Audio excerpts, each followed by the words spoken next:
Our fourth devotional thought today comes from Proverbs chapter 1, a verse that has a lot of memories for me in my life.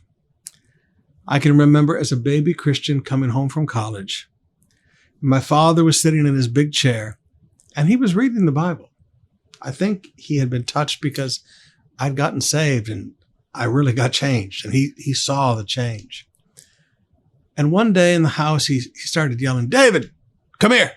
Now, usually he called me Dave, but he called me David. I thought I was in trouble, so I come quickly. And my dad had been reading this passage, verse 24 to 28. "I called you so often, but you would not come. I reached out to you, but you paid no attention. You ignored my advice and rejected the correction I offered. So I will laugh when you are in trouble. I will mock you when disaster overtakes you. When calamity overtakes you like a storm, when disaster engulfs you like a cyclone, and anguish and distress overwhelm you. When they cry for help, I will not answer. Though they anxiously search for me, they will not find me." My father said, "Davy, is God talking about us when we don't listen?" I'd only been saved maybe a few weeks, maybe a month. And I said, "Dad, I don't know, but whatever it says, it means." To be honest, I hadn't read the passage yet. I'd just gotten saved. But every time I read this passage, I think of my dad, who for a large part of his life was away from God. He got saved down near the end. Prayed the salvation prayer, listening to Jimmy Swaggart. I thought, what an interesting story. But beloved, when I look at this passage, I think of so many of you. Please forgive me.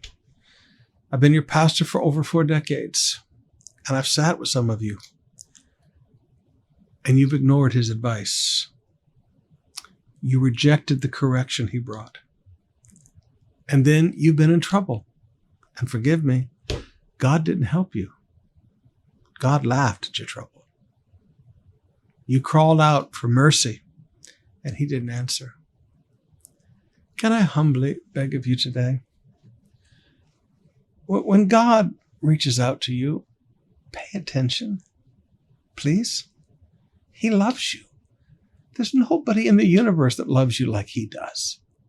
When he gives you advice, when he shows you things in the Word, don't try to rationalize your way around it. Just do what it says.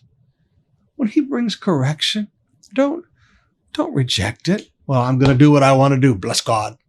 This is what's good for me. This is my truth. This is what I want.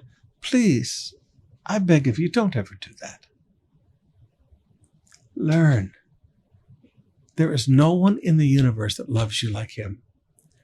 His advice will only bless you. His correction will only help you. His counsel will only bring blessing to you. Never ignore God unless you want to reap what you've sowed. And when you sow ignoring, you reap ignoring.